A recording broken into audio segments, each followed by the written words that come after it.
If you're a lineman in charge of keeping the lights on, Grainger understands that you go to great lengths and sometimes heights to ensure the power is always flowing, which is why you can count on Grainger for professional-grade products and next-day delivery, so you have everything you need to get the job done.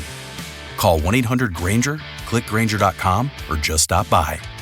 Grainger, for the ones who get it done. Hey, don't miss the play. Flurry Sports will save your day. Cracking jokes with sports insight. Zach and Jake, they get it right. Fuck yeah.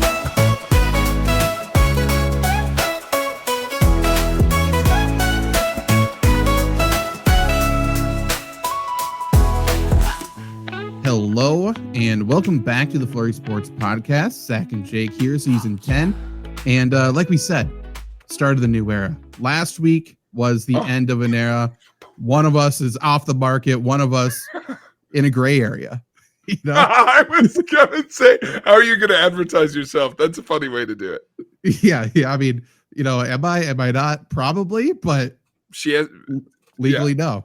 Technically, she has not put a ring on it yet. You have, but not vice versa. Yeah. Bingo. We have a ring. Yeah. Where is it? I don't know.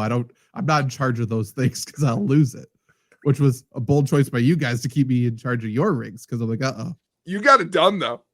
I did. That's why I said, don't let it leave the premises because that is a bad idea. I am honestly surprised that it would have been a quick bit, but I had a moment where I'm like, is Hannah going to ask for the rings? And you go, me. Oh, yeah. Like a fake, like pat down. I was like, I still like the idea of each of us passing it to each other, then figuring it out in the moment. Who has the rings? Well, honestly, that is a thing. Not that exact bit, but there was that trend for a while where people were like, we've taped the rings under someone's chair. Sure. And now you're the ring bearer. True. That's a lot of trust. That's a lot of trust, but then it can be a little treasure hunt, little game within the game here. You know, we have little riddles. Let's solve who has these. It's kind of like Clue, which room, what weapon, and who has the rings. Well, we got married at the camp we grew up at, so I could have just used the same scavenger hunt I used for camp one year. That's true. It's always in Marge's pocket. He didn't know she was there, but she's holding them tight. We did that one year. Marge was a scary cook for folks listening. Nice. Just an intimidating presence, but yeah, very nice lady. But one year for counselor hunt where the whole deal was go do something and then come back. I told kids they had to go ask Marge a question, and I okayed it with Marge ahead of time, but she was playing into it. Folks came up and she's like, you can ask me something? And some of them went, no. I was like, well, that's how you lose. Yeah, wrong answer. She notably loves her bits, I would say. That's what she was known for. Yeah. Hell of a cook. Not a friendly personality, but is what it is. But you know, Jake's married, so now the dynamic's going to change on the show. Yeah, he's going to be flashy. He's going to be itching himself a little bit, showing it in the camera. That's why you got to watch the YouTube show. You can't just listen to the audio version unless Jake starts clanking it on the desk or something. That's the only way you'll know. True. It's like every time Tom Brady's on camera. Never notice how much he uses his fucking hands now. Look at all these rings. True. Yeah. I have no dexterity. How can I go back and throw footballs with all these rings on? Oh, man. And I don't think he used to do that when he was playing. Now every commercial I see him in. Yeah, we get it. You were good. Fine. You played for Bill Belichick. What have you done for me lately? Bill's still coaching, allegedly. Yeah. A lot of questions there right now as well. Dude, that was the only thing I was like, if we wanted to go a different direction, college is getting crazy. It is. College is going to turn into, people always say NFL is the best reality show on TV. And maybe that's a little precursor to what we'll talk about in a little bit. But college, we'll discuss. Yeah, college football, college basketball. Like we've already talked about, the coaches run the show there. Like those are the best personalities in sports. The drama, the allegations, the firings, the switching of positions is always incredible. I mean, we need to get cameras in all of these. Like, why? Actually, that's not true. I was going to say, why don't we have a camera on Rick Pitino right now? They're actually doing this exact thing. So we need to have that a lot more. Izzo. Follow Izzo around. He has some skeletons in the closet. Let's definitely watch that. But the whole Belichick thing, his girlfriend, yada, yada. It's going to be very fun this year. I will say that. It is going to be fun this year. It's also, I mean, listen, a little teaser for so folks know what we're going to talk about. We're going to talk a little bit about some of the sports docuseries that are happening, all those. Mm-hmm. It is one of those examples where I'm like, how is there not one for college sports already? And unfortunately, the answer always seems to be because they'll do anything not to pay college players. Yeah, for sure. But there is one coming. I know. I can't wait. In the books. It's the North Carolina one. Yeah. So people are saying that they were going to do Hard Knocks, and they're not.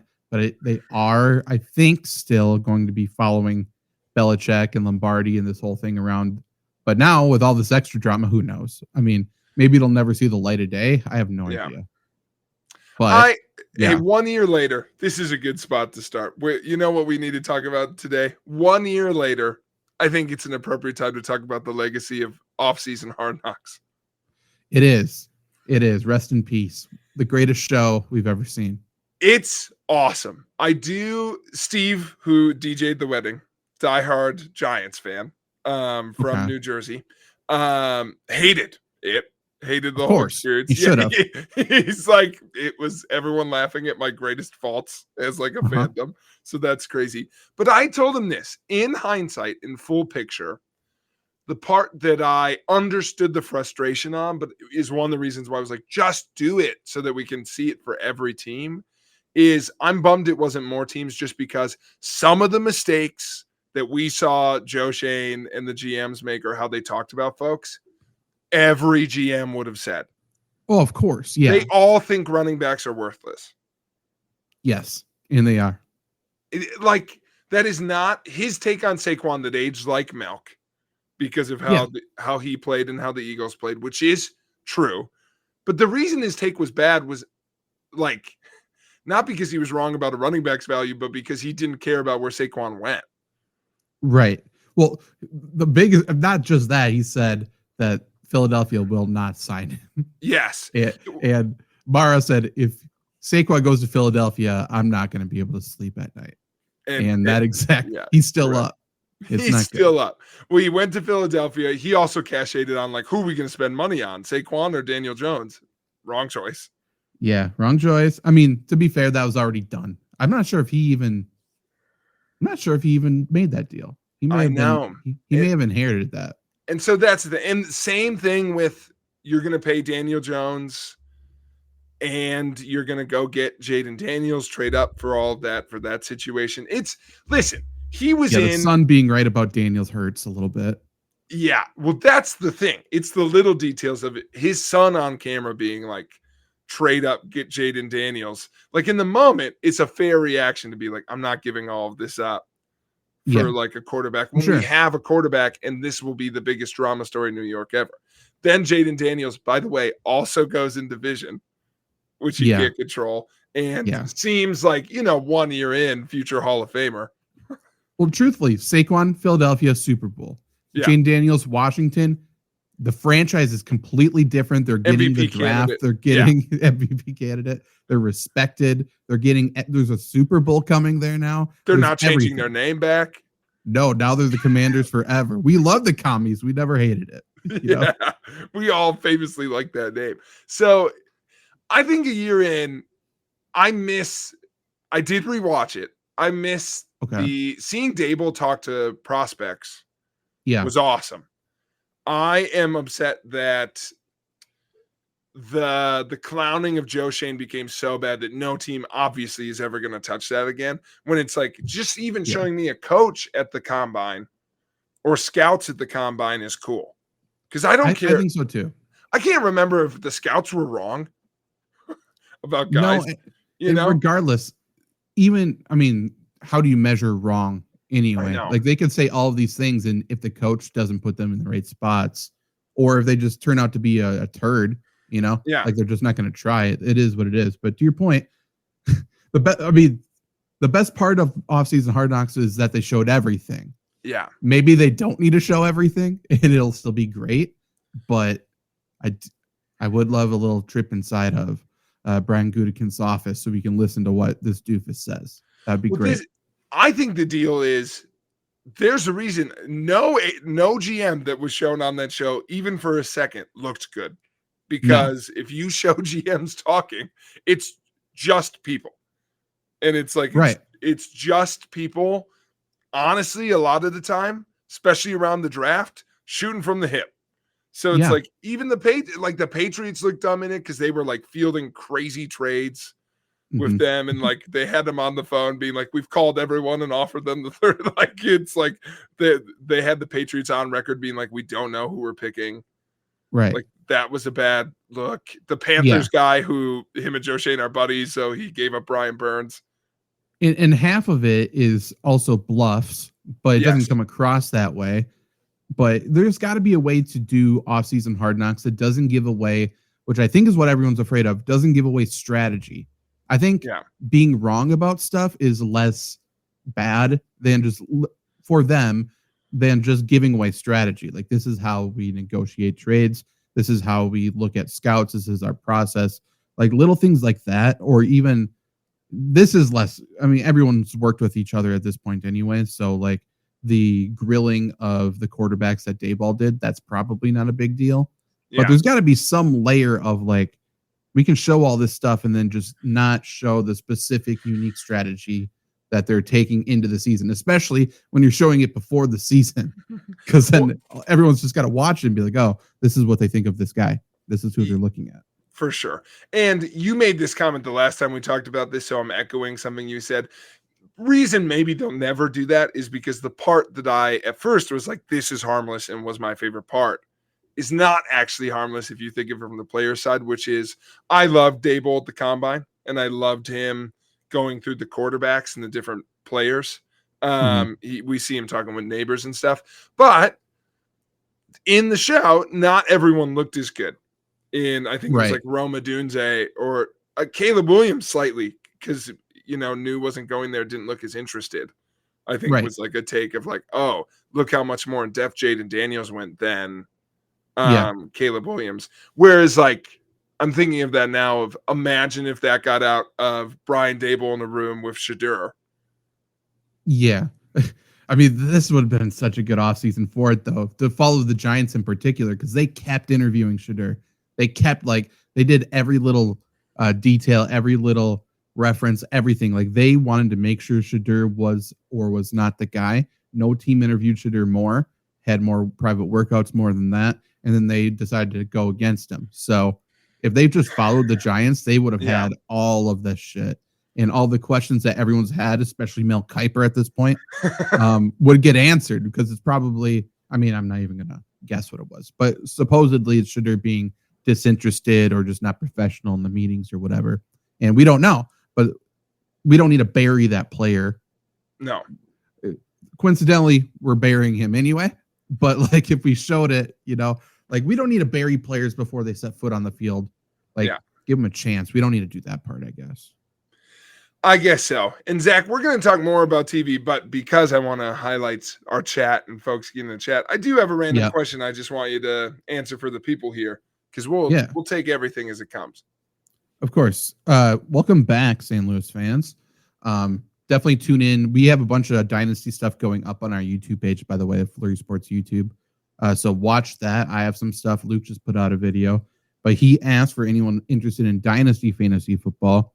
He has a 14-team half PPR league. He wants to know if he should trade Breece Hall for Drake London. I would not. I'd rather have London. But if, yes, I would want London, I guess, is the question if you're trading away Breece Hall. It's kind of which side you need more, like which position you need more.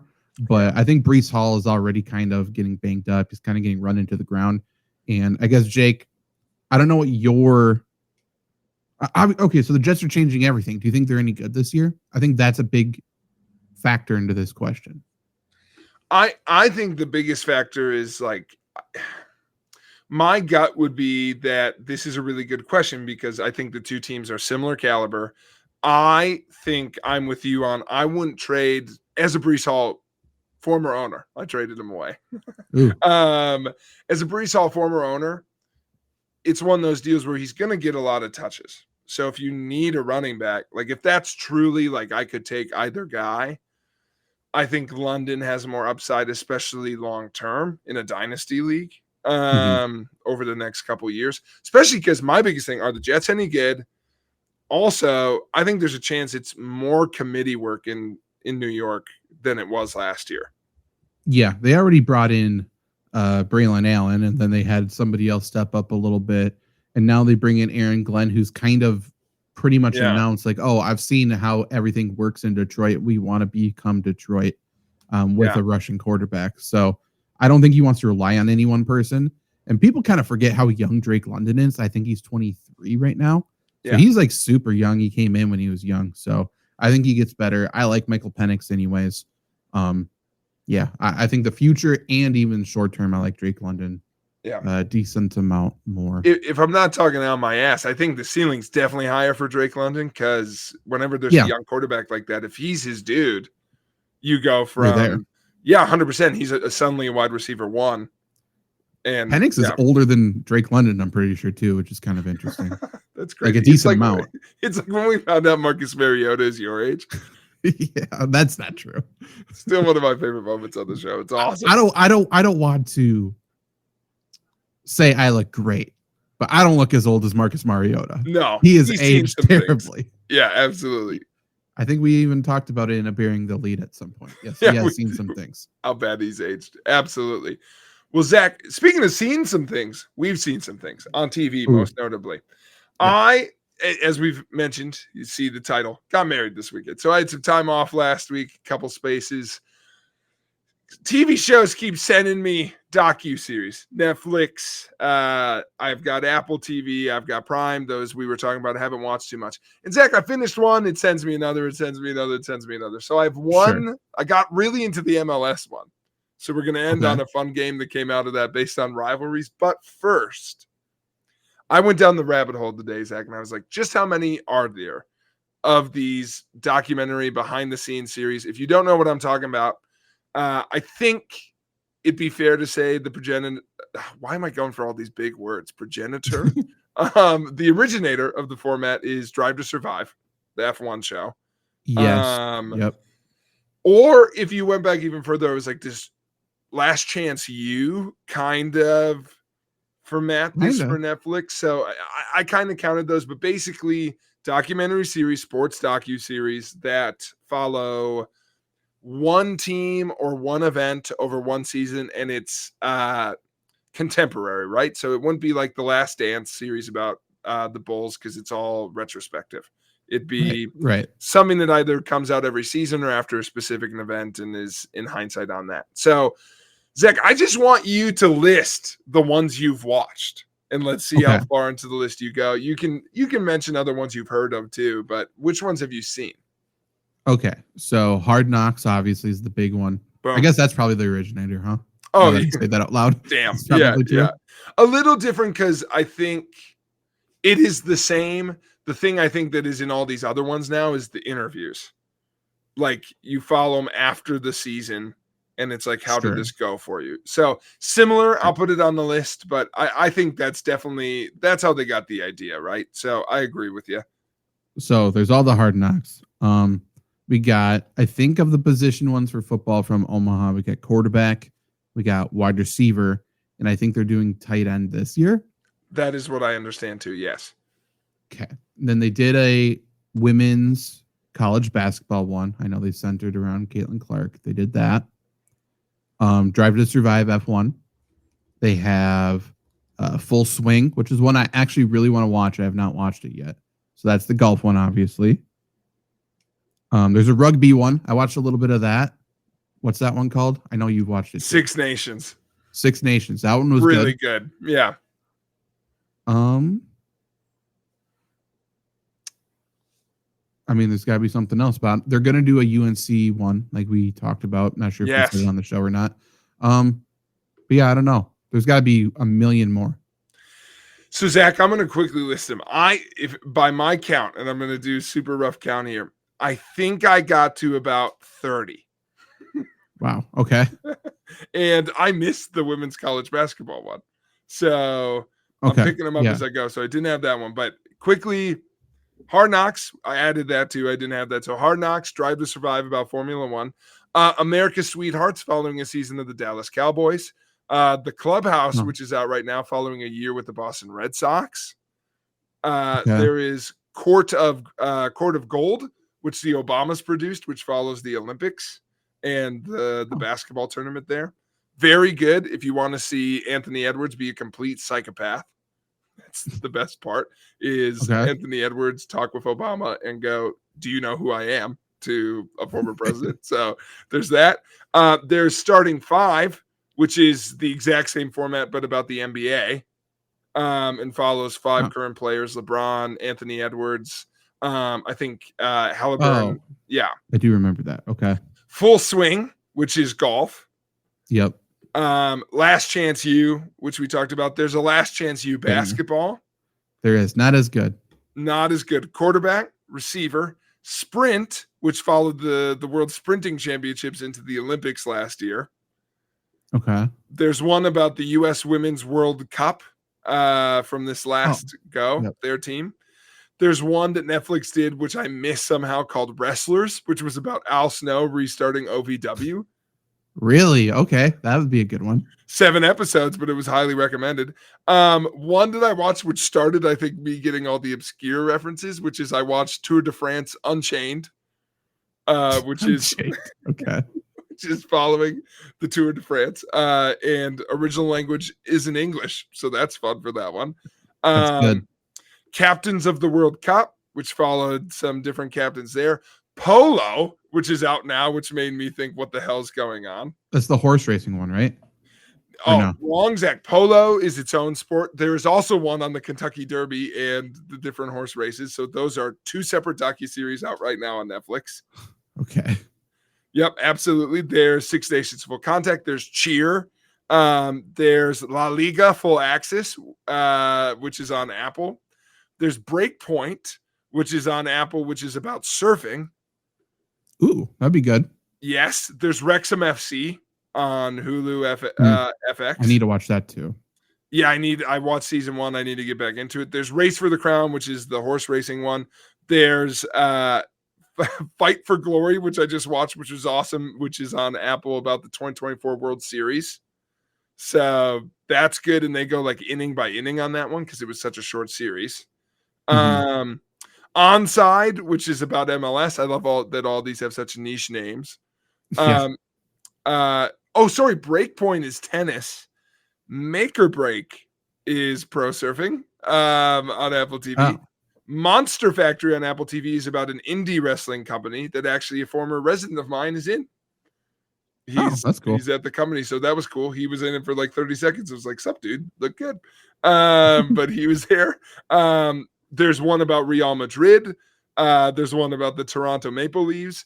There are 2 about Lionel Messi. One, Messi's World Cup, and Messi Meet America on Apple TV. America. Yes. Okay. There's Face Off, which is about hockey on Prime. They should promote it.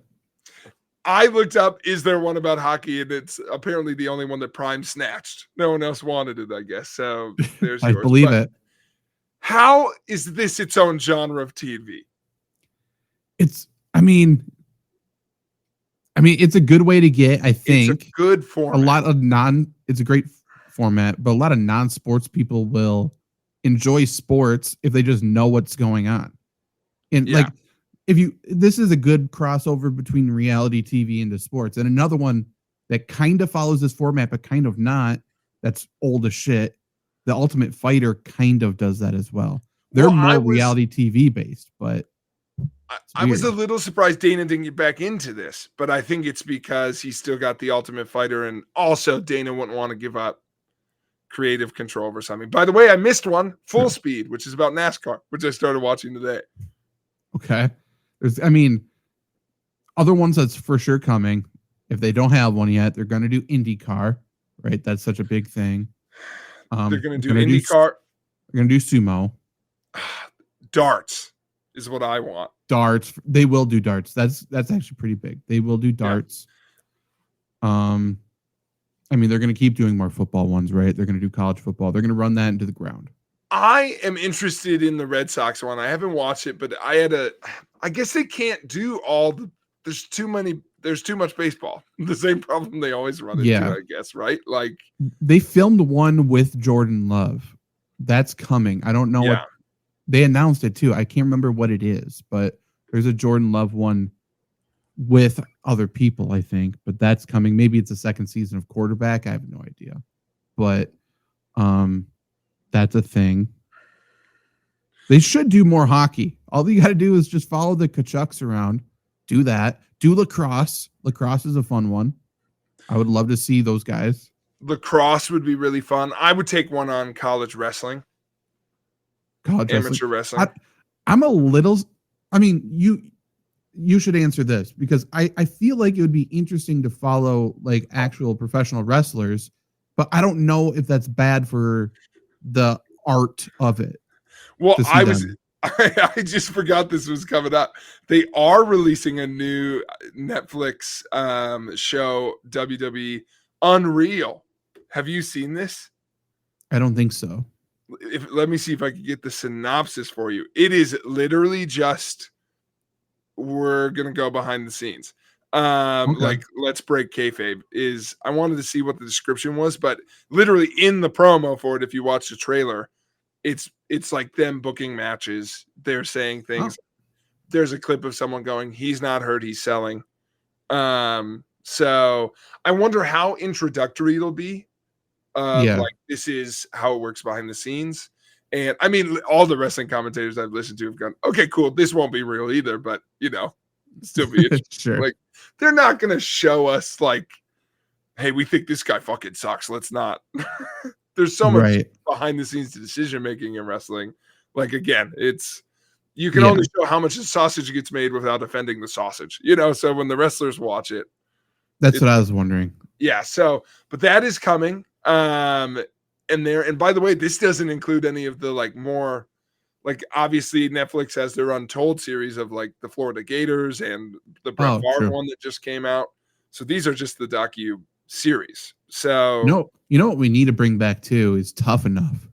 I like that shit a lot for WWE. WWE has something that I've just heard of, but I think they're doing a version of Tough Enough. I just keep seeing clips of the Undertaker coaching people. That's scary. Okay. So I think they have a version of that show that they're trying to do right now. But yes, so that kind of thing. And I think a similar thing where it's like they're trying to be real, but it's obviously not. But I think Unreal could be cool.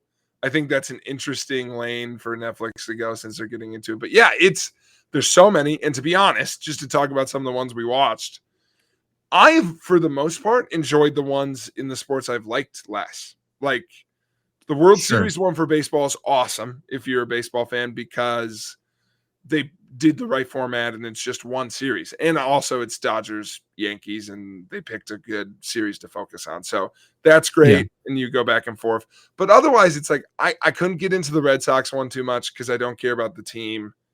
And it's honestly, I knew too much about it. It was just too introductory. Well, that and I'm sure you have, if you don't have negative feelings about the team, you just have positive feelings about a different team. Whereas like the rugby one, like going in, I assume essentially nothing. Like you're just looking for people to root for. For sure. And it's all fun. There's only 6 of them. Right. And they've all got their own thing going on. So it's like, honestly, the rugby one, the second season, I was a little less into because they focused too much on one team. I was like, did no one else let you film? Like they focused on England a lot. And I was like, where's Wales getting their ass kicked? That's one of my favorite parts of this. Yeah. So I'm not here to watch England win. Who cares? Well, old school Drive to Survive, where it's all these random teams. Cool. I like Drive to Survive's most recent season, but the middle ones are tough where it's like F1 got so big because of it. They were only telling you what happened in the races. And it's like, listen, I can watch it, but I'm watching this series instead, So the golf one's a good mix because golf, like they had one episode dedicated to like, okay, here's this major or whatever happened, but mostly they focus on a different golfer every time. So I really like Full Swing. But if I had to recommend a random one to folks, the rugby one is good. I do really like the rugby one, but a Oh, which one do I want to go with? I think I want to say that everyone should watch. Yeah, absolutely. I think everyone should watch. Well, Last Chance U, if that counts. Everyone should watch Everyone Last needs to Chance watch U. season 3 and 4 of Last Chance U. Yeah, everyone Educate should watch yourself, Last Chance U. make you a little tougher. Coach JB will coach you up. Make you a little tougher. I think everyone needs to watch Tour de France. Really? Okay. Because you don't care about it. It is the True. I'm like, I don't know any of these teams. I have no idea who won. Got right. And like it's such a different format to every other sport. So it's like only 3 people are actually trying to win the damn thing. The rest of them are just trying to have like a good day. Okay. There's like teams who are trying to win one leg of the Tour de France, and 2 teams who are like, we can actually win it. There's too much of that in European sports that I can't wrap my head around. Like, I am shooting for 4th place. Wouldn't that be a great thing? Like, no, like we're going to take them down. Yeah. That's F1. That's Tour de France. It's soccer. That's I don't like that. I know, but those are good. I would also say I liked receiver way more than quarterbacks. I agree. They're just more fun people. And well, yeah, the Debo George Kittle combo was great, and everyone's conclusion, which is correct, which is, oh my God, Justin Jefferson's awesome. We need a defensive tackle. Oh, just defensive tackle, not edge rushers. They're very different people. Give me the meatheads in the middle that they're supposed to eat up space, and their heads get pounded in over and over, and they're just fun. They need to have a personality. Get Chris Jones. Let Aaron Donald. I'd love to see what Aaron Donald does. I'd like to see Aaron Donald take on the real world, just live day by day. That would be fun. That would be really good. Yeah, and I'm imagining the years where they would have had like, who is the Bills nose tackle that played for like all of their bad seasons? Do you know Kyle Williams? Yeah, Kyle Williams. He was like there. Huge.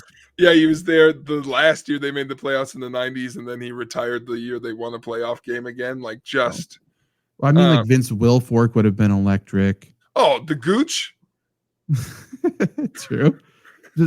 Michael Pierce from the Ravens. I think he might have went somewhere else now. He's massive, just dancing all the time. He's huge. He's Kenny great. Clark would be fun. Like it's a good D tackle's a good show.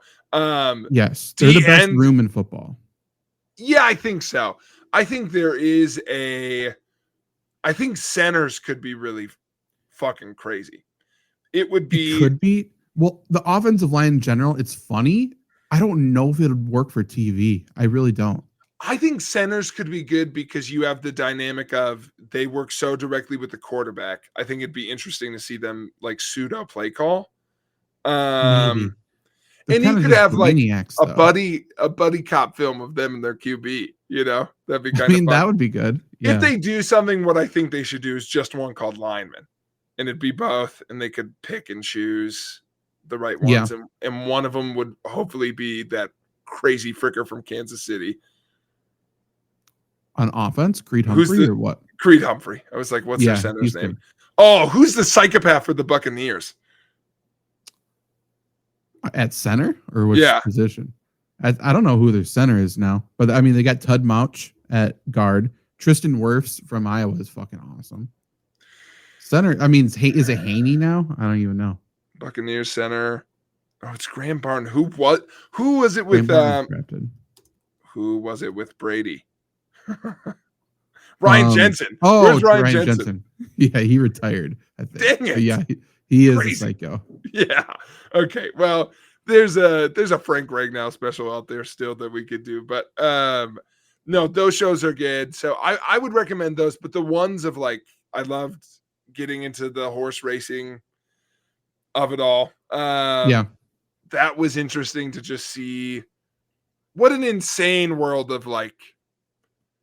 The only thing that was a little bit of a barrier for me is everyone we talk to is a millionaire, which, listen, is probably the case with most of these, but not in the, like, I play sports and now I'm a millionaire way. Like, they're all like, I grew up and I'm an entrepreneur, now I'm a billionaire, and frick these guys, I'm in horse racing.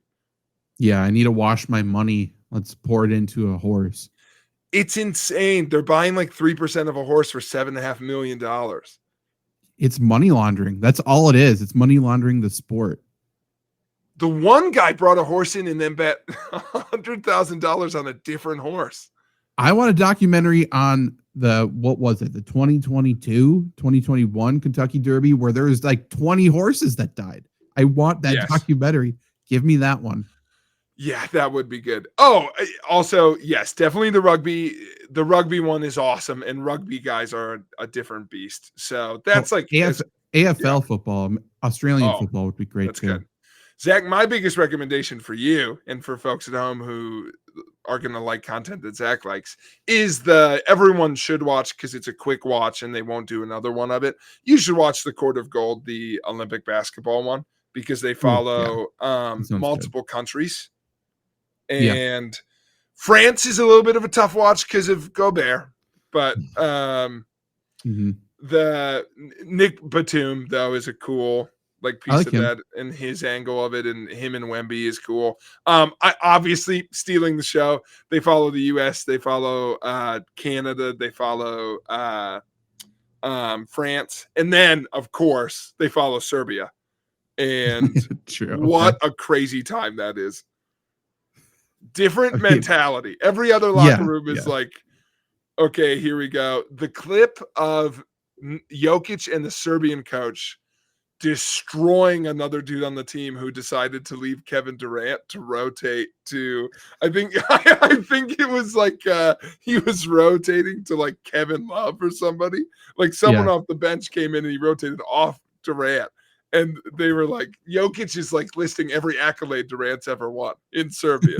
He's like, he holds this record. He holds this record. You rotate off of him to cover Kevin Love. What are we doing? And it's awesome. And it's all in Serbian. And they're all playing for blood money. Yeah, for sure. That would be very good. All the Olympic sports, I would love all of them. I think. Sprint like if we can good. do some X Games, like an X Games one, that would be incredible. That would be really good. Honestly, I want to get into the hockey one. Hockey would be great. They have to be so selective with who they choose because I know. I mean they got to speak English most likely. Yeah. Like there's just only so much. But like the Kachucks would be incredible. Sidney Crosby would be incredible. He feels like at the point of his career where maybe he would do it. And just if we got to just follow Sidney Crosby around, I think people would actually respect the sport more. Just because he is who he is. But that would be a great one. You could do Ovechkin right now. Like he speaks enough English. True. And listen, I've watched enough now that they do the translations and I can follow pretty good. It doesn't bother me. So I think they'd be okay. Hockey is different though, because not only do they not want to talk, but then when they do, then it would be in a different language. True. Like it's personality and language barrier. If Dana ever let it happen for the UFC, this would be insane. I mean, just going through a fight camp leading up to a big fight, like both fighters, that would be awesome.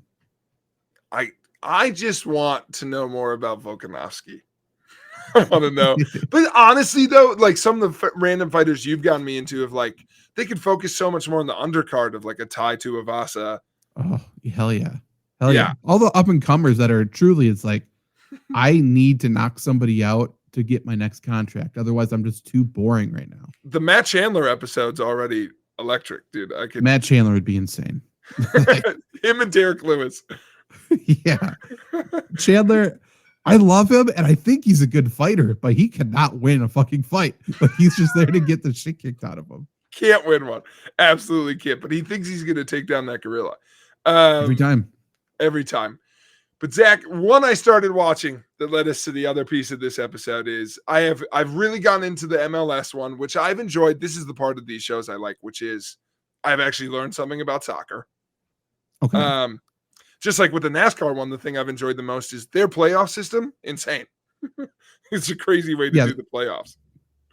Isn't there some points or something? It starts halfway through the season. You like qualify for it. And then there's rounds where you get eliminated if you don't stay in the top whatever, but you don't stop racing. You're just not eligible to continue the playoffs because eventually I think they cut more cars out. I haven't made it all the way through the show yet, but you stay in it because they need that many cars, but there's only 12 every week it goes from like, now there's 12 eligible. Oh, these guys got cut. Now there's 8 eligible. And it goes until, but the championship race isn't one car versus one car. Right. So that part's insane. But anyway, the MLS one, Onside, is electric. It's very good because learning about soccer. Sure. But Zach, here's the thing by far that I've taken to the most. The Columbus Crew and Cincinnati FC have one of the more heated rivalries they show on the show so far. Okay. And you're not going to like this next part because it's a British thing. It's a little Ted Lasso, but still. Their games are called derbies. Okay. So like a big one is like, oh, it's the Crystal Derby. It's Derby. I don't know why they say Derby. It's spelled Derby, and then they call it Derby. So I'm out on that part of it. Too British for me. Okay. But their rivalry, this Ohio rivalry, is called the Hell is Real Derby. That's okay. And it's really, really intense. And they halfway through the episode, they reveal why it's called this. But hell is real, and there's fights, and there's all these things. I'm like, oh, this is awesome. What a great name for a rivalry series. How did these two teams hate? So that is not why they got the name. It's called Hell is Real because on the highway that drives from Columbus to Cincinnati, about halfway in between the two is a billboard on the side of the road that says Hell is Real. Because you're in evangelical country and they're trying to convince you to become Christian. So it's just Hell is Real with a big red H. So do they both teams like pay to keep it up at this point or what? I think so. I also think that the people who put up the sign probably don't know soccer exists. And this is a very niche rivalry. It's also Columbus Crew. Like I was like, I didn't know these two teams existed.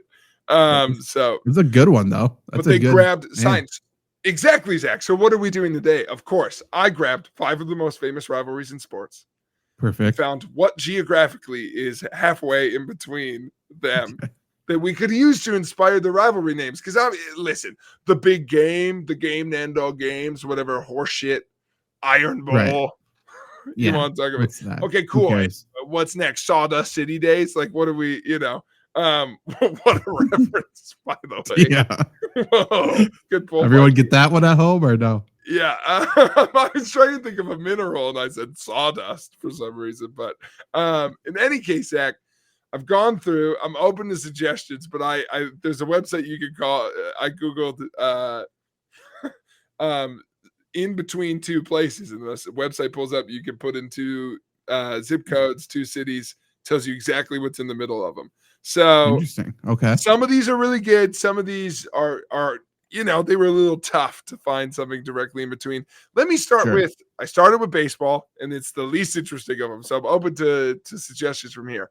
Halfway between the Boston Red Sox and the New York Yankees, Zach, probably one of the most historic rivalries in all sports, just because of how old freaking baseball is Rocky Hill, Connecticut. Okay. I swear to God, there's nothing in Rocky Hill. I Googled so much. All these other things have an interesting thing with their town that's in them that I could pick. All I can find with Rocky Hill, you Google Rocky Hill, Connecticut, things to do. Number one answer is their public library. So I'm okay. So I've opted, but Rocky Hill's a good name. So I've opted. Rocky Hill's great. I've opted to call it the Rocky Hill series. That's not bad. Rocky Hill series, Rocky Hill Showdown. The Rocky Hill Classic, actually, is what I have written Classic. down. Yeah, that's not bad. Rocky Hill's, I mean, sounds like a little bit of a Civil War battle and then something else, but that's good. Absolutely. And that's what I like is like Hell is Real. You don't even know it's about the halfway point. So no idea. It's good. So if people in the chat know Rocky Hill, give me suggestions. But all of their things were like, we have a ferry, we have a park. It's like cool, all random stuff that every town has. But that's the game, Zach. But that is the most boring one. Next on the list, and I'm going in what I think is ascending order of most interesting.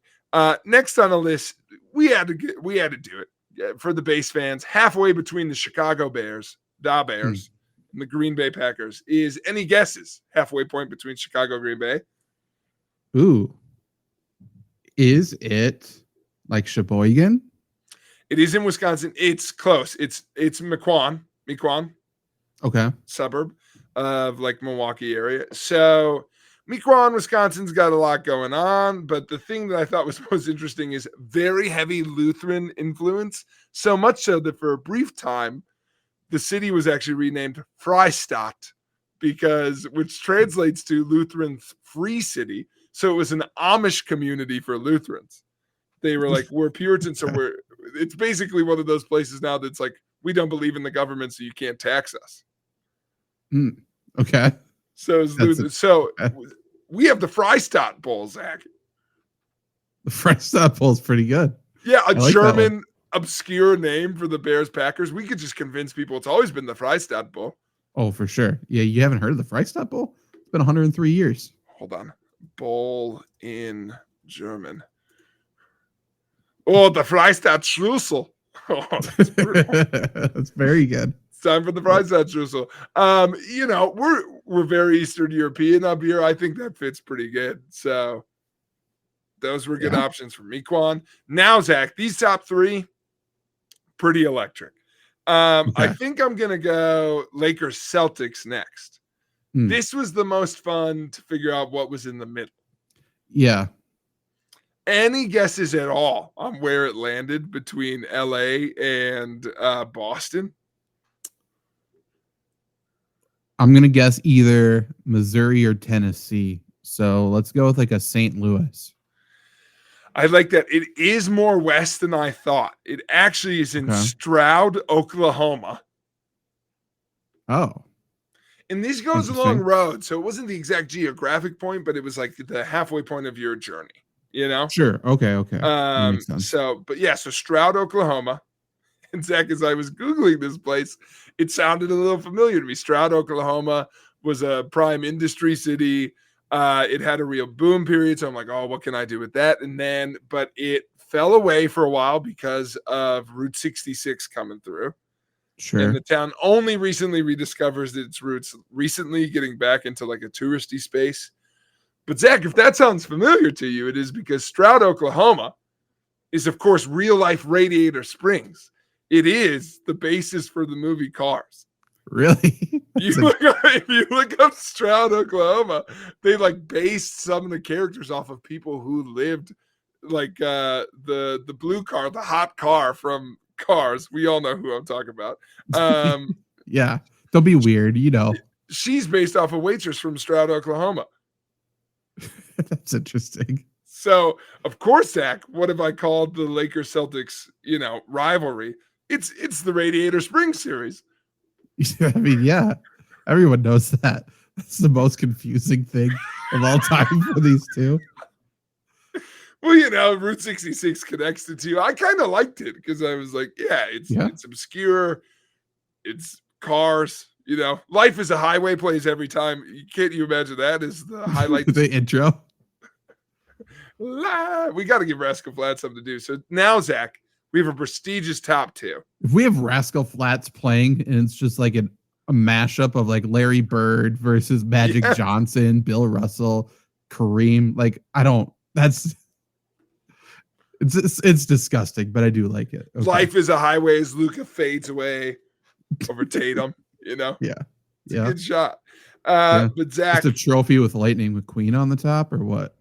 Yeah, I think Kerchow, dude. Or it's the big piston. It's the Piston Cup. But Zach, second, last but not least. And it's not last either. What do you think is happening in between Auburn and Alabama? We can't call this the Iron Bowl anymore. We got to figure out what's halfway through. Boy, no idea. Is it Birmingham? I have no idea what's down there. It's a great guess, Zach. This was my probably favorite find. Billingsley, Alabama. And if you have not heard of Billingsley, don't worry because it is a town with a population of 124 people. Perfect. Directly, geographically in between. So I was like, what the hell am I going to find for the small town? Well, don't worry, Zach, because now Auburn, Alabama, a rivalry so heated that they killed a tree. Never forget. Yeah. Poisoned a tree in Auburn.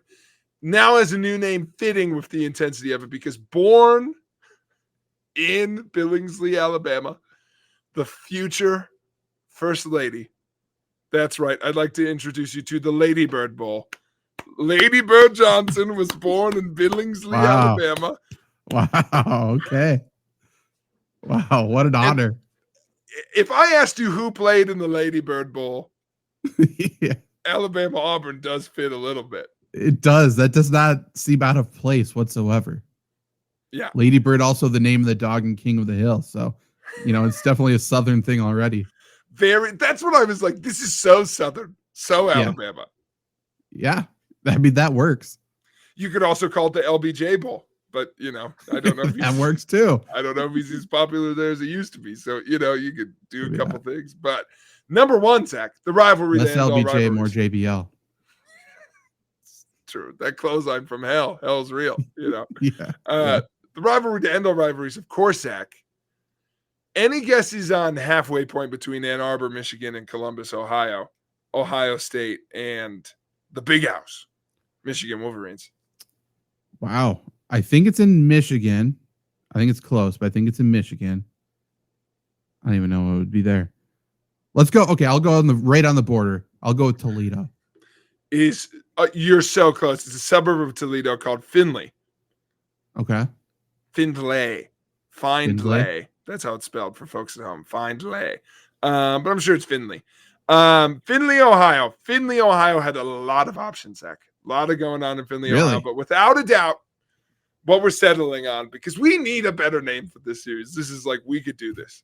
And I think if we gave this enough esteem, this would be a cool trophy for college to do. Because it is the headquarters, Zach, of a corporation that's been there since the 1900s. Proudly making appliances for your home, wherever you may need them. That's right. Coming to you soon, the Whirlpool Bowl, headquarters of Whirlpool dishwashers.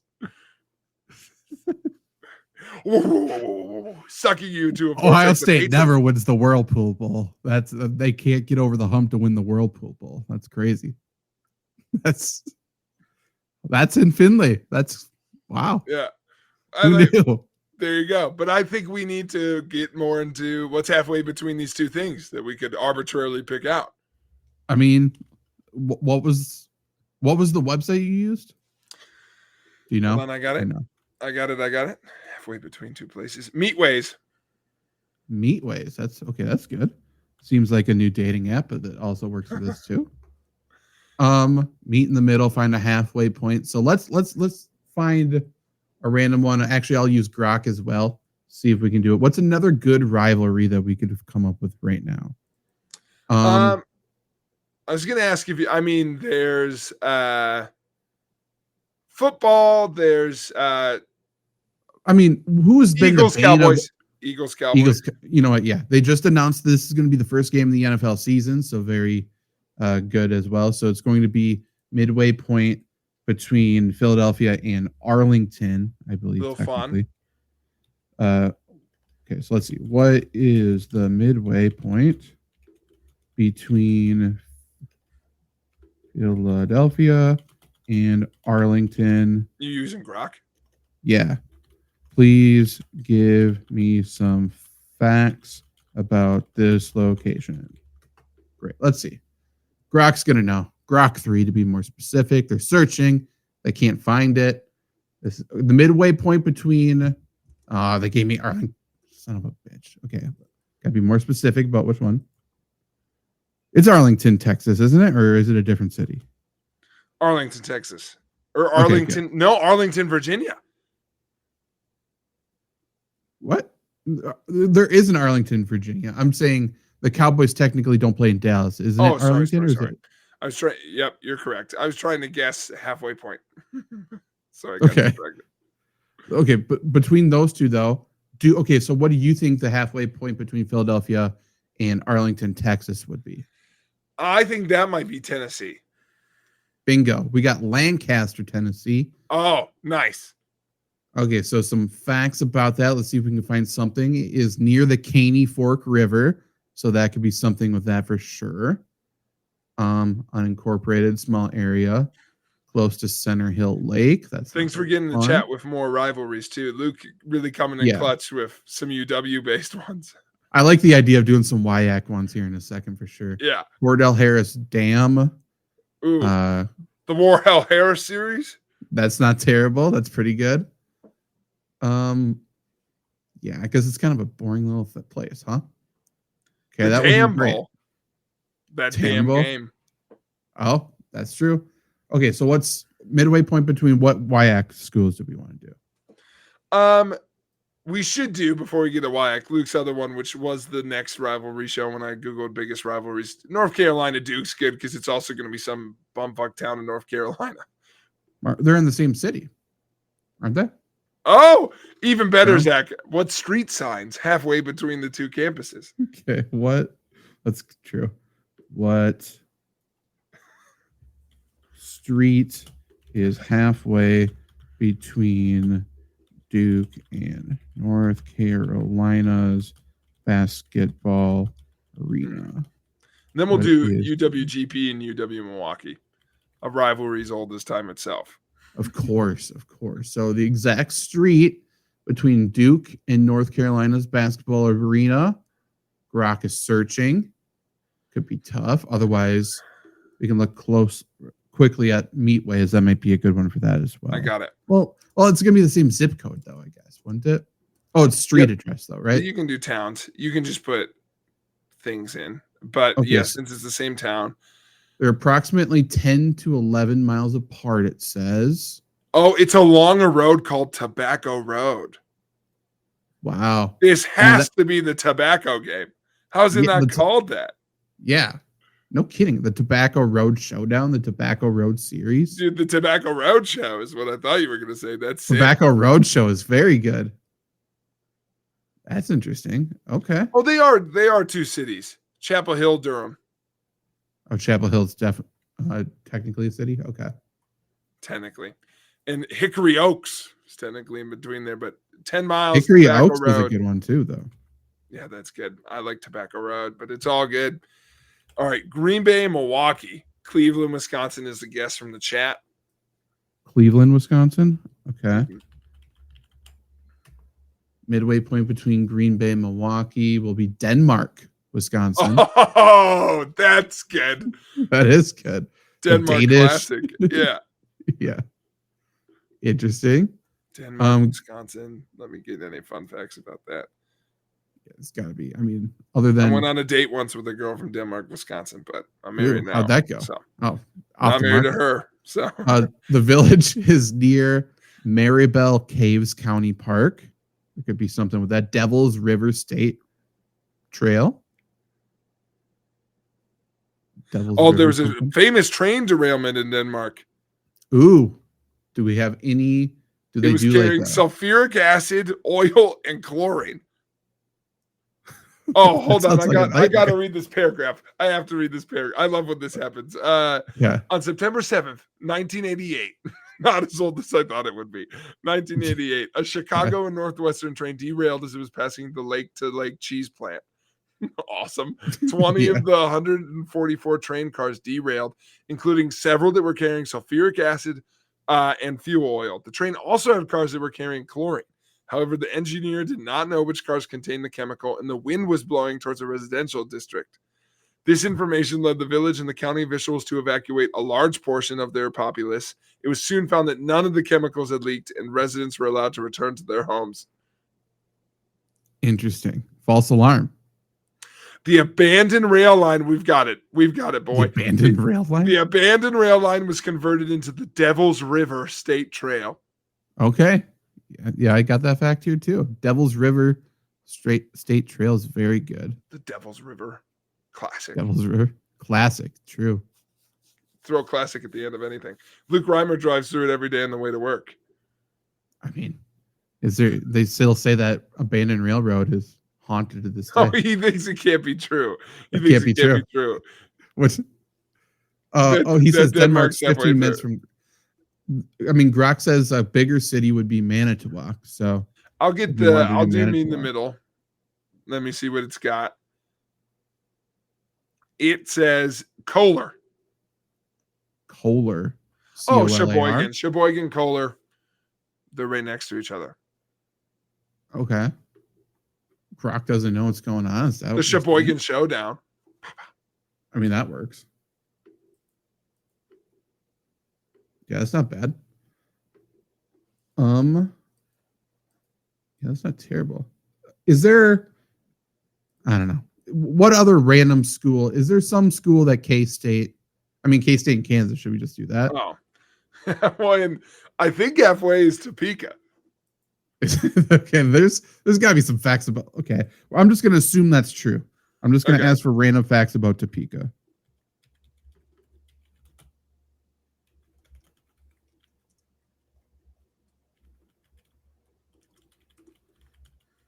I'm saying specifically to make them fun facts.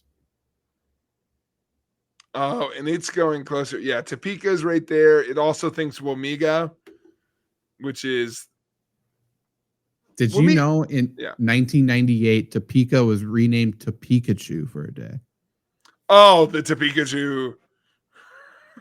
For one day. Because of the US debut of Pokemon. Interesting. That's so interesting. The Evil Knievel Museum is there. Do you remember that? The US debut of Pokemon? Like that concept as a child? Because you would have been like, what, 5? Right. Yeah. I should. Yeah. I mean, 4. I don't remember that. That's still young. I feel like my first memory of Pokemon was our cousin Josh playing it and me wanting to see, and he kind of just did not want to show me what this new cool thing was. And to this day, I hate him a little bit for it. Josh, but you know what? This is a real story. By the way, Josh, we're cool. We had a great time at the wedding. Don't worry. I don't hold on to this story. Me and his sister Rachel were playing Pokemon one time at a Christmas. I remember he came up to us and asked how many Pokemon we had, and I told him, and he goes, "Oh, so you're not very good." And then he walked away. Never showed me his to give any tips. No. Just no. Yeah, I must have started playing Pokemon around 2000 though, because I remember the first Pokemon movie. That was around then. Yeah. 2001 though, I was for sure into Digimon because I remember getting sent home from school during 9/11 and Digimon wasn't on. That was fucking bullshit. They turned it off for some planes that I already watched over and over. Couldn't see that. Great song. Digimon. Digimon should be bigger than it is. It's a shame. It's a little dark. It is a little bit dark. Luke wants us to look up Doveland, and I just typed in. Okay, good. The town that wasn't there. Do you have that? Yeah. Doveland, Wisconsin is a mysterious location that seems to have vanished from records. There's no official documentation of a town called Doveland, despite real estate ads appearing. Sounds like there is, though. Real estate ads in the 19. Yeah, this is, by the way, this is like when we found out no one's known who invented the sport of football except this guy. Yeah. In the 1979 Wisconsin State Journal. The ads from a Doveland agency were for rural lots. Okay, now I'm looking at the Reddit. It's called Agenda Wisconsin. Now? Someone had an agenda for sure. Agenda Wisconsin. Is that real? Oh my God, it is real. Agenda Wisconsin was 370 people strong as of the 2020 census. Oh, it's down. Damn. It was 422 in the 2010 census. Right. That is weird. There's no.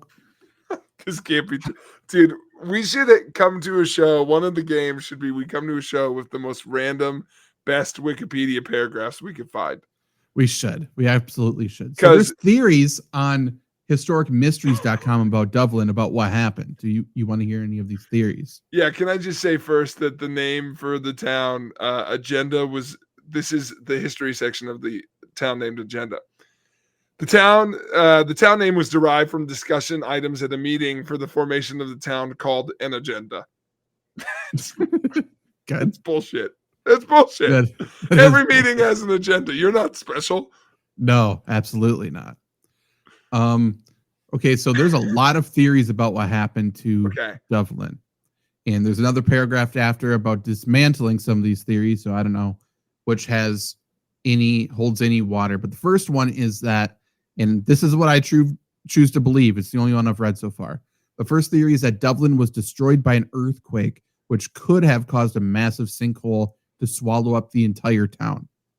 Now, my question would be, why did it what does that make it disappear off a map? But if it's a big enough sinkhole, I don't know. Maybe it's like a black hole. Yeah. Another I don't think theory. the deal is that the people. It's not Roanoke, right? Like, no, I don't think so. It's not like that. It's like no one really remembers it except for one person. Someone also thinks it was destroyed by damming somehow. So over the years, it may have been removed or abandoned. this is Could some have been Oak large Island scale bullshit. flooding. I just gotta say, this is some Oak Island bullshit. I mean, you know what? I'm gonna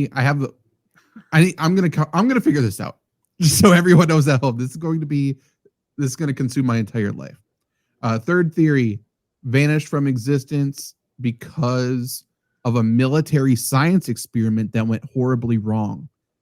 This sounds ominous to be sure, but is most likely speculation from those who think the rule of cool applies to the real world, as I do. They called me out a little bit. Fourth theory is similar, that it was a military town that ceased to exist after the operation of the war ended. So it's just a ghost town. Fifth is the economy failed. That's not very fun.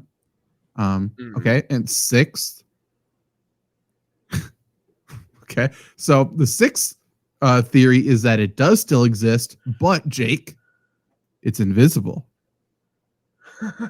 Surprisingly, alien involvement with this. The obvious next step is not tied to the mystery of Doveland, but could extraterrestrial beings with advanced technology abduct an entire town? What do you think about that one? Yes, a little bit. I think that's happened more famously. I don't think we're missing people. I don't think that's part of this, right? No one lost a family member. It's just that some people remember the town itself. Yeah, I don't understand what's going on. I don't think Doveland's real. I don't either. I don't. Now this article's comparing it to Chernobyl. I don't know what's going on. I think more likely someone made a fake town. Yes. Or based this off a company that was not maybe Doveland was a company. So people are just saying they saw. Okay, so Luke's saying he saw TikTok on Doveland on Friday, and it was the only thing that I have thought about ever since. So I think the theory is that we've seen ads that says Doveland. So It's a city, we assume, but no one knows where in Wisconsin it is. Why do we think it's Wisconsin? Okay, the history. Oh, this is not the History Channel. They just have a similar logo. Historicmysteries.com. That's what I'm reading off of right now. Yeah, it says the buildings have disappeared. I don't think. What buildings? Some people are thinking it could be a Mandela effect thing, but that would mean you're confusing it for something else, right? Yeah, and that's like everyone agenda. It's like Doveland versus it's actually Milwaukee. Like I always thought it was one name. This is interesting. People claim they remember the town, and friends or relatives who lived there visited, and a few folks have souvenirs that prove they were there. So this is not real. The first series, earthquake. Yeah, what are we doing? I'm circling back to things you've already said, but Luke agrees. Luke, this feels like something you don't actually agree on. Lindsay's grandma's 93. I'm gonna see her this week. We're gonna ask her. And if she remembers. Look, by the way, this is just a soft ribbing, but this is what people say when they do think something's real. Like, you're softly introducing a conspiracy theory. I agree it's not real, but I mean, why do we have mugs then?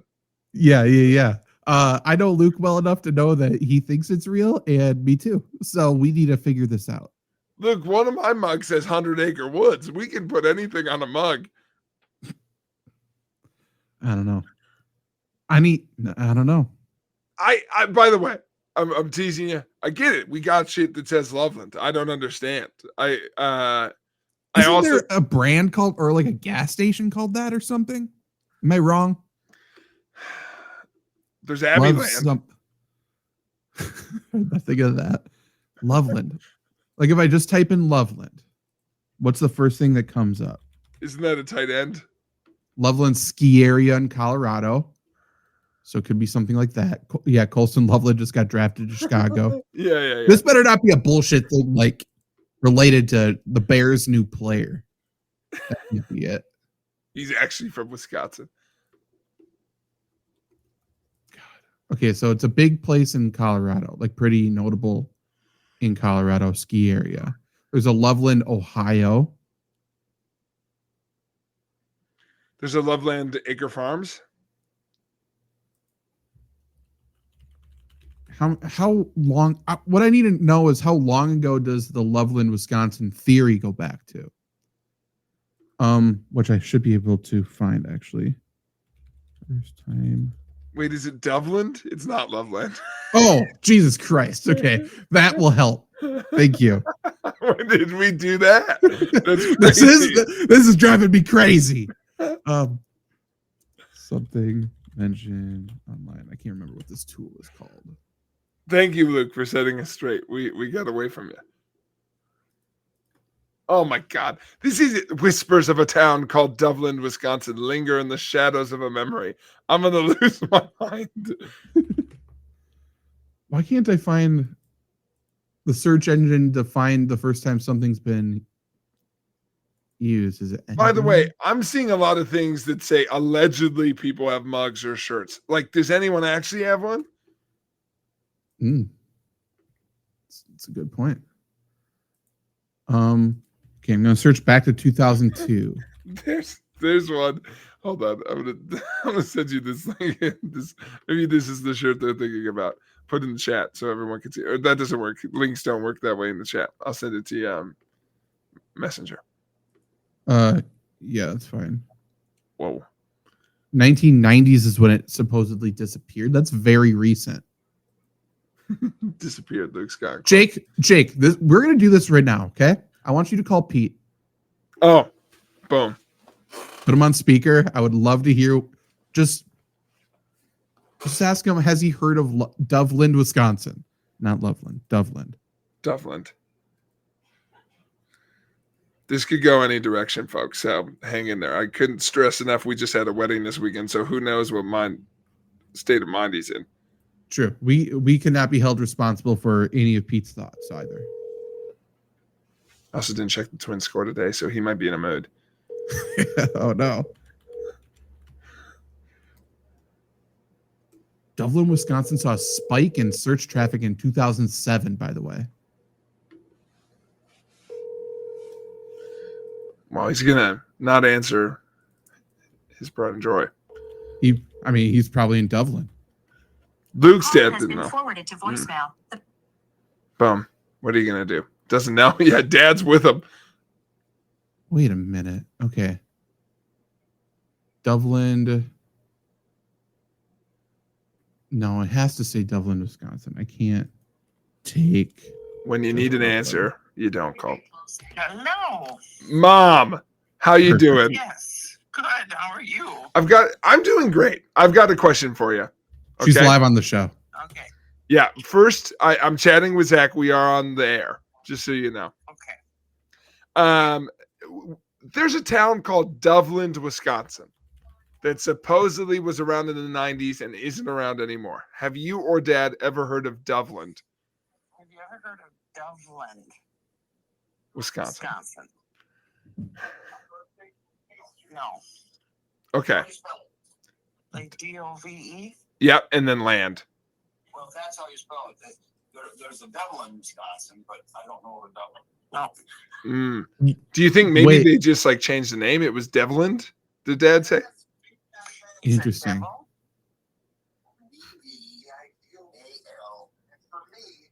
Oh, Doveland. Okay. And so maybe it was just a name change because, yeah, the internet was going crazy for a couple of days because some people remember Doveland, Wisconsin, but. No. And maybe that's how they pronounce it. True. Mm. Have either of you ever been to Denmark, Wisconsin? And would you say it's halfway between Yes. Green Bay and Milwaukee? Yes.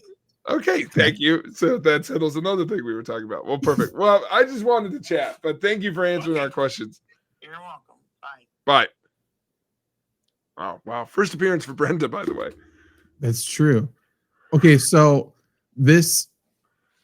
Okay, so the stupid. I think you were on this earlier. You were on the Reddit page, right, about it.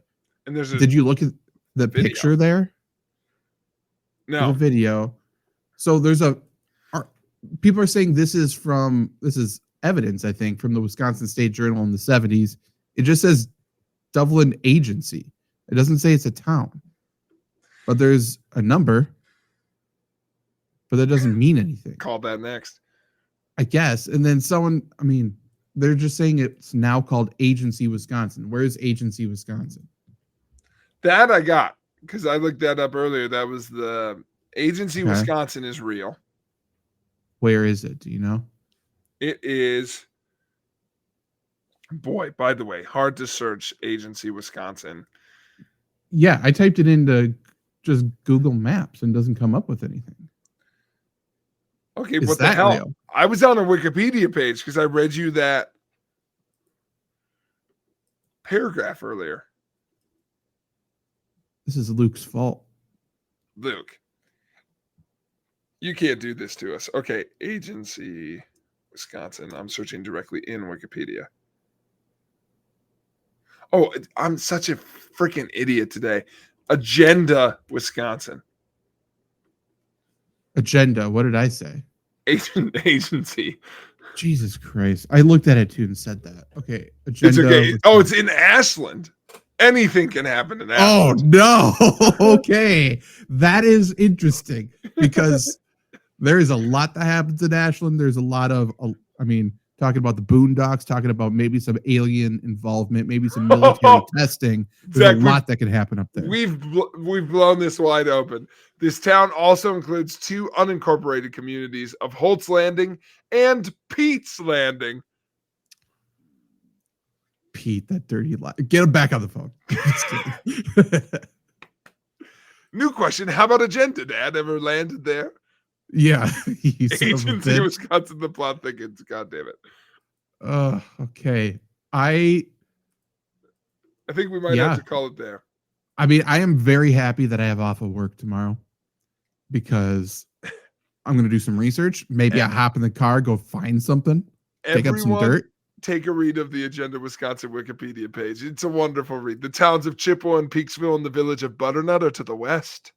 Been to Butternut. Yeah. There you go. The town's total area, 90 square miles. Okay. That's pretty big. Oh, it has dropped 100 people every 10 years in the census?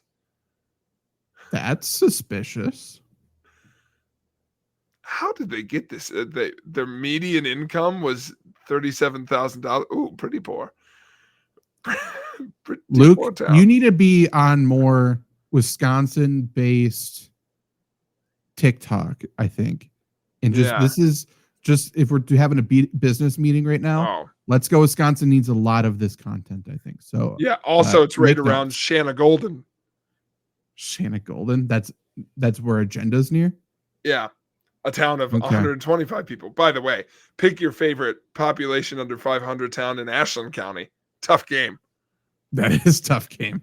That's everything up there. Except for Ashland. Ashland is above.